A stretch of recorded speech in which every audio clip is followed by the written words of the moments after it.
உந்தன் காலில் மெட்டி போல் கூட நடப்பேன், உந்தன் கண்ணுக்குள் கண்ணீர் போல் காவலிருப்பேன் மாலை. ஹாய் காய்ஸ், நான் உங்கள் ரதி. Welcome back to Rati media channel.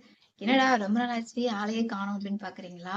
நிஜமாவே இந்த யூடியூப்ல வச்சு ரன் பண்றாங்க பாத்தீங்களா, அவங்கலாம் வந்து ஒருத்தரோட சப்போர்ட் இல்லாம கண்டிப்பா பண்ணவே முடியாதுன்னு நினைக்கிறேன். யாரோட சப்போர்ட்டும் இல்லாம ஒரு யூடியூப் ரன் பண்றதுன்றது ஒரு பெரிய விஷயம் போல இருக்கு.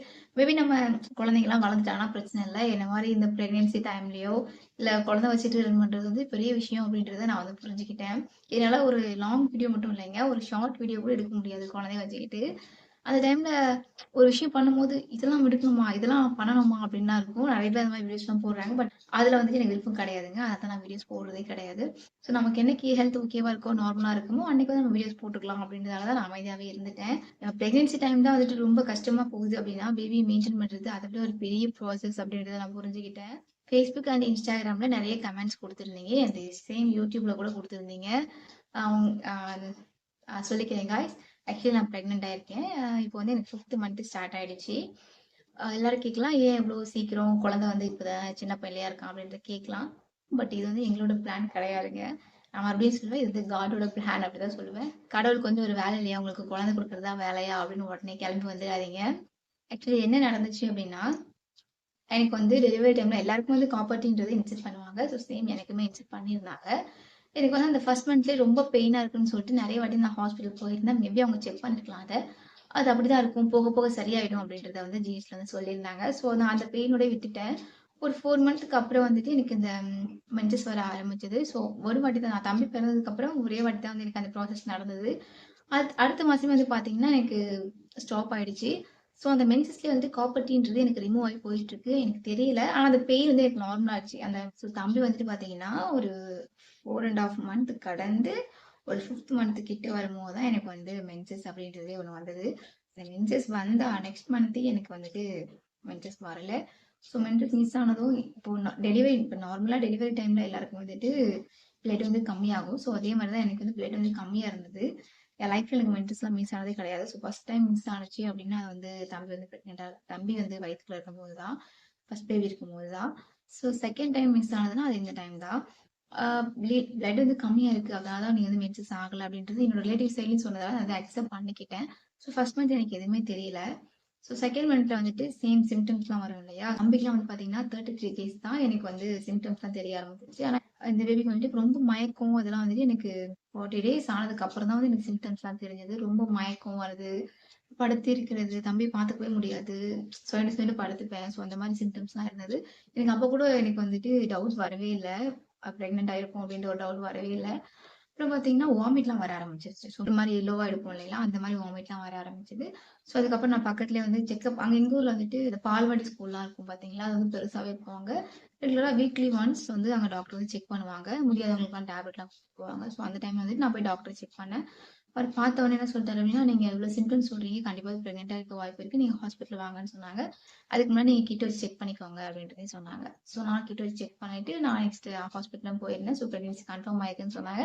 நான் வந்து அந்த டாக்டர் கூட சொல்றேன், இல்லை எனக்கு வந்து காப்பர்ட்டி இருக்கு, நான் ப்ரெக்னென்ட் ஆயிருக்க மாட்டேன் அப்படின்றத ஃபர்ஸ்ட் நான் அவர் கன்ஃபார்ம் பண்றதுக்கு முன்னாடி நான் சொல்றேன். எனக்கு வந்து கோடு மட்டும் காட்டுது, டபுள் கோட் காட்டுது, லைட்டாக தான் காட்டுது. மேபி அந்த அந்த கிட் வந்து ஃபேக்காக இருக்கும் போல இருக்கு. ஆனால் நான் வந்து காப்பர்ட்டின்றதை இன்செக்ட் பண்ணியிருக்கேன் அப்படின்றத நான் அவர்கிட்ட சொல்றேன். அதுக்கப்புறம் நீங்கள் எங்கே டெலிவரி பார்த்தீங்களோ அங்கேயே போயிட்டு கூட நீங்கள் காப்பர்ட்டி வந்து இன்செக்ட் ஆயிருக்கா, உள்ளே இருக்கா இல்லையான்னு கூட செக் பண்ணிக்கோங்கம்மா அப்படின்றது சொன்னார். அதுக்கப்புறம் நான் எங்கள் வீட்டிலேருந்து கிளம்பி என்னோட ஹஸ்பண்ட் ஊருக்கு வந்து திருவண்ணாமலை பெரிய ஜிஹெச்ல தான் எனக்கு டெலிவரி நடந்துச்சு. ஸோ நான் அங்கேயே போயிட்டு பார்க்கும்போது பேபி வந்து 8 வீக் இருக்காங்க. அப்போ உள்ள செக் பண்ணி பார்த்துட்டு இல்லைம்மா காப்பர்ட்டி இல்லைன்றது சொன்னாங்க. ஸோ கீழேயுமே ஃபிங்கர் வழியாகவும் செக் பண்ணிட்டு இல்லைம்மா உள்ள காப்பர்ட்டி இல்லை அப்படின்றதே சொன்னாங்க.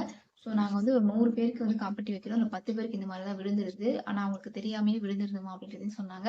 நிஜமாவே நான் பார்த்துருந்தேன் அப்படின்னா கண்டிப்பாக வந்து கொஞ்சம் நான் அவசரம் தான் இருந்திருப்பேன். ஆனால் அது எனக்கு விழுந்தது தெரியல. தெரியாதது அது யாரோட தப்புன்னு எனக்கு தெரியல.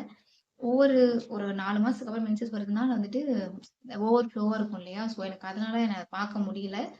அது விழுந்தது தெரிஞ்சிருந்தா கண்டிப்பா எல்லாரும் உஷாரா இருந்திருப்பாங்க. நிறைய பேர் வந்துட்டு நான் ஃபேஸ்புக்ல கமெண்ட்ல வந்து பார்த்துருந்தேன்.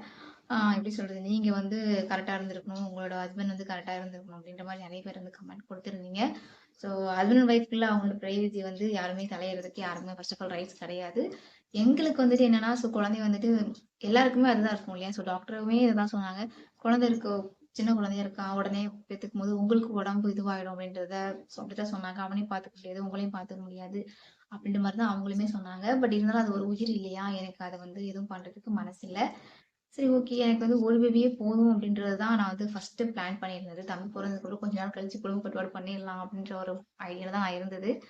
ஸோ எனக்கு உடனே குழந்தை போனதும் சரி ஓகே கடவுள் குடுக்குறாரு. நம்ம எந்த அளவுக்கு வேணான்னு ஸ்ட்ராங்கா சொல்றோமோ, அந்த அளவுக்கு கடவுள் குடுக்குறாரு. ஸோ நம்ம அத அக்செப்ட் பண்ணிக்கிட்டு, ஸோ நெக்ஸ்ட் வந்து ஆப்ரேஷன் பண்ணிக்கலாம் அப்படின்ற ஒரு முடிவுக்கு நான் வந்து வந்துட்டு தான், எனக்குள்ள தைரியத்த வர வச்சுக்கிட்டு தான் இந்த குழந்தைய பெத்துக்க வந்து நான் வந்து ரெடி ஆனேன். ஸோ ஃபர்ஸ்ட் பேபிக்கும் வந்து எனக்கு வந்து லோ பிளேசென்டா வந்து இருந்துச்சு. ஸோ அந்த 10 மந்த்ஸுமே வந்துட்டு இன்டர்கோர்ஸ் வச்சுக்கவே இல்ல நாங்க 2 பேருமே. இது நான் சொல்லணுன்ற அவசியமே கிடையாது. நெக்ஸ்ட் வந்து பார்த்தீங்கன்னா, குழந்தை பொறந்து ஒரு 5த் மந்த் வரைக்குமே அமைதியா தான் இருந்தாங்க. சரிங்களா? ஸோ உங்களுக்கு நான் சொல்ல வர்றது புரியும்னு நெனைக்கிறேன்.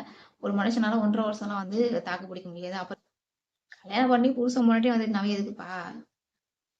கரெக்ட் தான் இல்லைங்களா? ஸோ அவங்களோட பிரைவசில போய் நம்ம தலையிடுறதுக்கு யாருக்குமே இந்த ரைட்ஸுமே கிடையாது.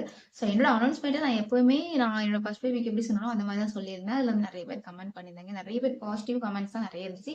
ஸோ நெகட்டிவ் வந்து 2, 3 தான் இருந்துச்சு. நான் அந்த பாசிட்டிவ் கமெண்ட்ஸ் எடுத்துக்கிட்டு நெகட்டிவ் நான் விட்டுருக்கலாம். நெகட்டிவ்க்கு நான் பதில் சொல்ல வேண்டிய அவசியம் என்னன்னா, நம்ம ஒண்ணும் அப்படி இந்த மாரி கிடையாதேப்பா! ஏன் இவ்வளோ சீப்பா அவங்க கமெண்ட் பண்ணியிருக்காங்க அப்படின்றது மைண்ட்ல இருந்தது. இது எப்போன்னா ஒரு 2 மாசத்துக்கு முன்னாடி இந்த கமெண்ட்லாம் பார்த்தேன். அதுக்கு எனக்கு ரிப்ளை குடுத்தே ஆகணும் அப்படின்னு ஒரு மைண்ட் செட் தான். ஸோ பண்றவன் பண்ணிட்டு தான் இருப்பான். ஸோ நம்ம தான் கண்டுக்காம போயிட்டே இருக்கோம். நெறைய பேர் அதுலயுமே பாசிட்டிவா வந்துட்டு எனக்கு இப்படிதான் இருந்துச்சு. ஆ 3 மந்த்லயே நான் அந்த மாரி கன்சீவ் ஆயிட்டேன். 4த் மந்த்லயே கன்சீவ் ஆயிட்டேன். அப்படின்ற மாரி நெறைய பேர் சொன்னாங்க. அப்புறம் சில பேர் வந்துட்டு செகண்ட் பேபிக்கு வந்து சத்தே இருக்காது அப்படின்ற மாரி சொன்னாங்க.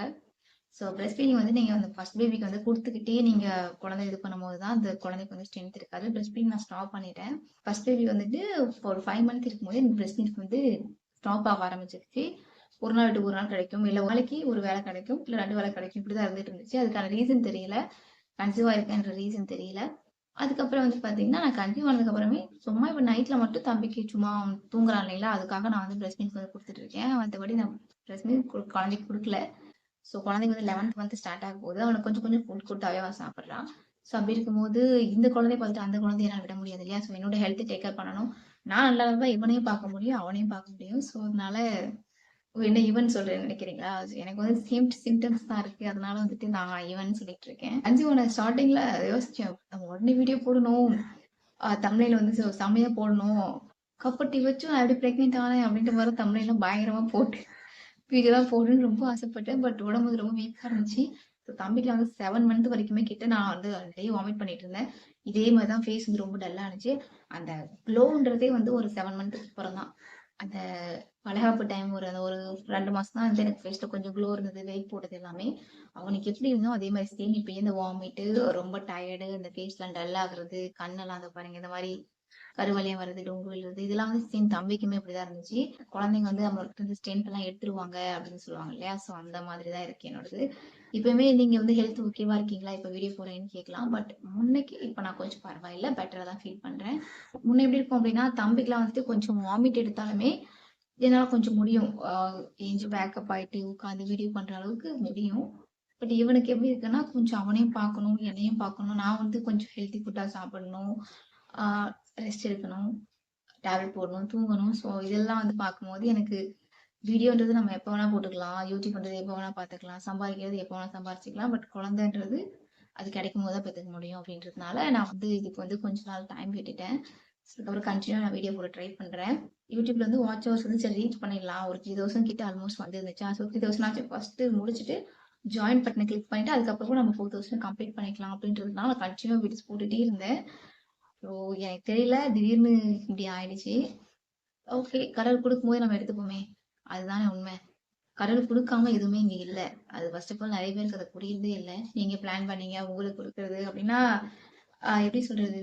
அப்ப அது காப்பாத்தி விழுந்தத நான் பார்த்துருக்கலாமே! நான் பார்த்துட்டு அத நான் சேஃபா இருந்திருக்கலாமே! கரெக்ட் தான் இல்லைங்களா? கடவுள் குடுக்கும்போதே அதே மாரி என்னோட என்னோட ஹஸ்பண்டுக்குமே வந்துட்டு ஒரு 33 ஆல்மோஸ்ட் 33 ஆயிடுச்சு. ஸோ எனக்கு வந்து 27 முடிஞ்சு இப்ப 28 இந்த என்னோட பர்த்டே நெக்ஸ்ட் மந்த் வருது. அது வந்துச்சுன்னா 28 ஸ்டார்ட் ஆகுது. பொண்ணுங்கள பொறுத்தவரைக்கும் ஒரு 30 வயசுக்கு மேல குழந்தை பெத்துக்கிறது ரொம்பவே கஷ்டம். ஸோ அதனால நான் எனக்கு ஓகே நம்ம இப்பவே குழந்தை பெத்துட்டோம் அப்படின்னா, ஒண்ணோட ஒண்ணா 2 குழந்தையும் ஒண்ணா வளர்ந்துரும் இல்லையா? ட்வின்ஸ் மாதிரி. ஸோ அதனால நான் வந்து இத வந்து அக்செப்ட் பண்ணிக்கிட்டேன். மைண்டுமே அதாவது ஒரு உயிர். நம்மளால அத எதுவும் பண்ண முடியாது.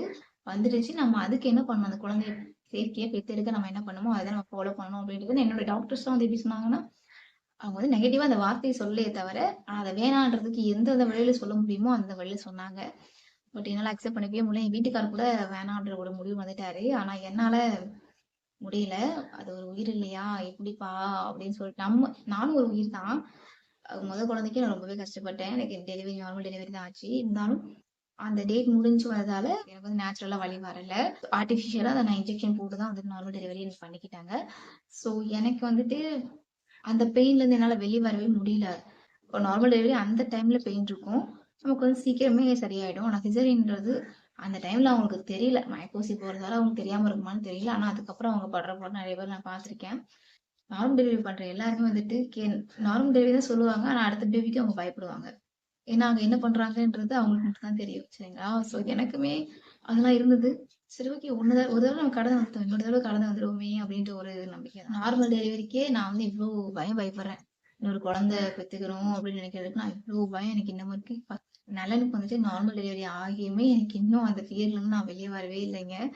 அந்த டெலிவரி டைம்ல என் மைண்ட்ல என்ன ஓடிச்சோ அது அப்படியே இன்னும் இருக்கு. எப்படி சொல்றது? ஏன்டா கடவுளே என்ன பொண்ணா படைச்சீங்க? அந்த மாதிரிலாம் நிறையவே நான் ஃபீல் பண்ண ஆரம்பிச்சுட்டேன். அந்த வலியும் தாண்டி நான் எக்ஸ்ட்ரீம் லெவலுக்கு ஃபீல் பண்ண ஆரம்பிச்சுட்டேன். இந்த இந்த ஒரு பிறவியே போதும். எனக்கு பெண் குழந்தை குடுத்துறாத. பெண் குழந்தை குடுத்தீங்கன்னா, அதுவும் நாளைக்கு இதே மாரி தான் டெலிவரி டைம்ல கஷ்டப்படணும். அப்படி இப்படி நிறைய நான் வந்து கடவுள்ட்ட வேண்டியிருக்கேன். அதுக்கப்புறம் தான் தம்பி வந்து பிறந்தான். என்னால ஸ்டில் அந்த பெயின் வந்து என்னால கிராஸ் பண்ணி வரவே முடியல. டெலிவரி எக்ஸ்பீரியன்ஸ் அப்படின்றது ஒரு லைஃப் டைம் எக்ஸ்பீரியன்ஸ். கண்டிப்பா அது யாராலயுமே மறக்கவே முடியாது. லைஃப் லாங் மைண்ட்ல வச்சுக்கிட்டே இருப்பாங்க அதோட எக்ஸ்பீரியன்ஸ வந்துட்டு. நல்ல ஒரு விஷயமா நான் கேரி பண்ணி போகணும்னு நினைக்கிறேன்.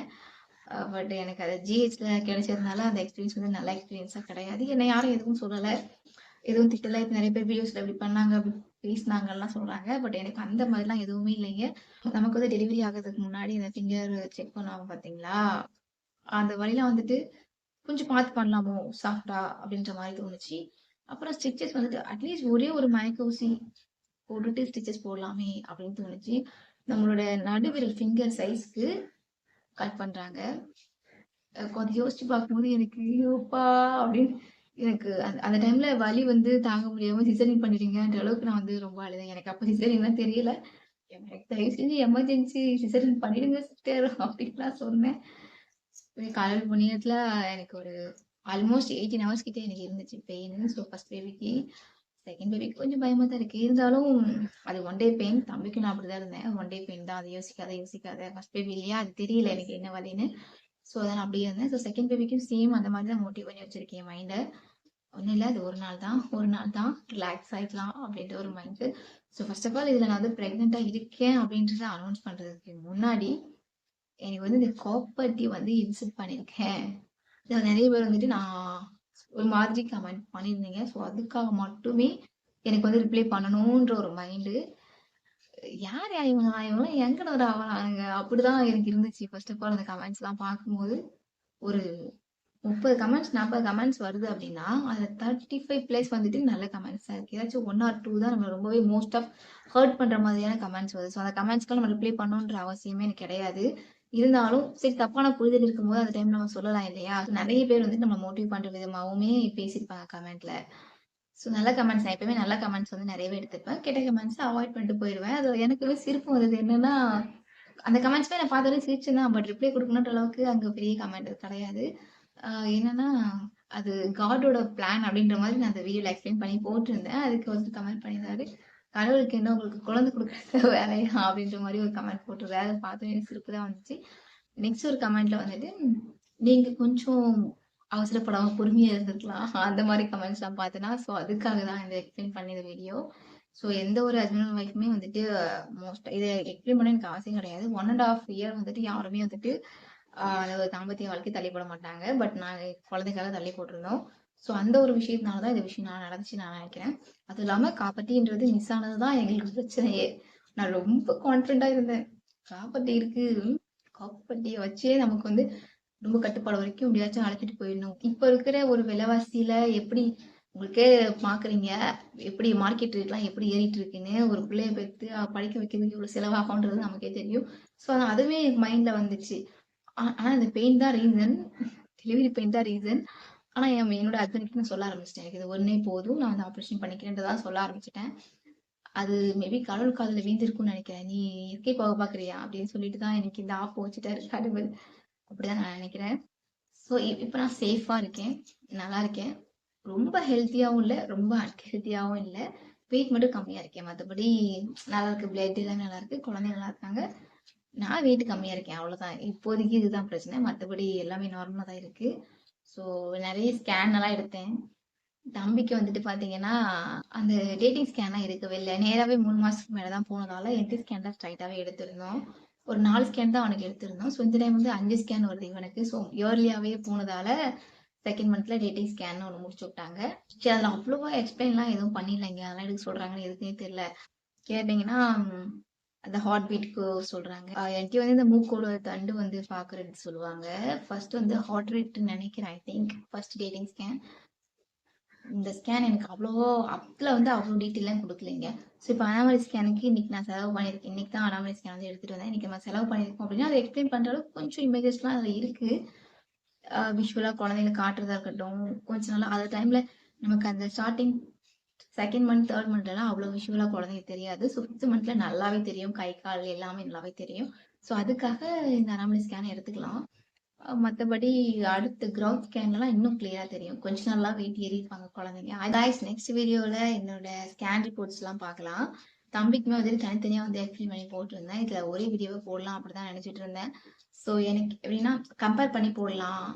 தம்பியோடதும் இந்த ஸ்கேன் ரிப்போர்ட்டும் கொஞ்சம் கம்பேர் பண்ணி போடலாம். டிஃபரன்ஷியேட் பண்ணி எந்த ஜென்டர்ன்றதை ப்ரெடிக்ட் பண்ண முடியுமா அப்படின்றதுக்காக நான் போடலாம்னு நினைச்சேன். பட் அந்த அளவுக்கு டைம் இருக்குமான்னு தெரியல. சரி ஓகே. ஒவ்வொரு ஸ்கேன் ரிப்போர்ட்டும் நான் வந்து உங்களுக்கு எக்ஸ்பிளைன் பண்ணி காட்டுறேன். அதாவது கமெண்ட்ல வந்துட்டு மூக்குத்தி கழட்டி மாற்றுவது எப்படின்னு சொல்லி கேட்டிருந்தீங்க. அந்த கமெண்ட் பார்த்தீங்கன்னா கொஞ்சம் எனக்கு சிரிப்பு தான் வந்துச்சு. நிஜமாவே அது தெரியாம தான் கேட்குறீங்களா? இல்ல கலாய்க்கிறதுக்காக கேட்குறீங்களான்றது எனக்கு தெரியல. மூக்குத்தி கழட்டி மாற்றுறது எப்படின்னு அதுல ஒரு கொஸ்டினா நிஜமாலுமே எனக்கு அது வந்து உண்மையா தான் கேட்டிருந்தீங்க அப்படின்னா எனக்கு கீழே கமெண்ட்ல சொல்லுங்க. அது நான் ரியலா தான் கேட்டேன்னு சொல்லிட்டு நானா கழட்டி போட்டு காட்டுறேன். மூக்குத்தி கலெக்ஷன் கேட்டிருந்தீங்க. பெரிய கலெக்ஷன்லாம் என்கிட்ட கிடையாதுங்க. நான் வச்சிருக்கிறது 2 மூக்குத்தி தான். 2 கோல்டு மூக்குத்தி தான் வச்சிருப்பேன். 2 தான் வச்சிருக்கேன். மத்ததெல்லாம் கவரிங் தான். ஸோ இந்த இதெல்லாம் ரீல்ஸ்லாம் பண்ணுவோம் இல்லைங்களா? ஸோ அந்த மாதிரி வந்து ஒரு கவரிங் வந்து வாங்கி வச்சிருக்கேன். அவ்வளோதான். வேற எந்த கலெக்ஷனும் என்கிட்ட பெருசாலாம் கிடையாது. கண்டிப்பா அந்த கலெக்ஷன் நான் உங்ககிட்ட காட்டுறேன். இதுக்கான ரிப்ளை நான் கண்டிப்பா எதிர்பார்க்குறேன். நிஜமாவே மூக்குத்தி வந்து நான் வந்து கழட்டி போட்டு காட்டணுமா அப்படின்றது மட்டும் எனக்கு கமெண்ட்ல சொல்லிடுங்க. ஸோ நெக்ஸ்ட் வீடியோல பார்க்கலாம் காய்ஸ். பாய்.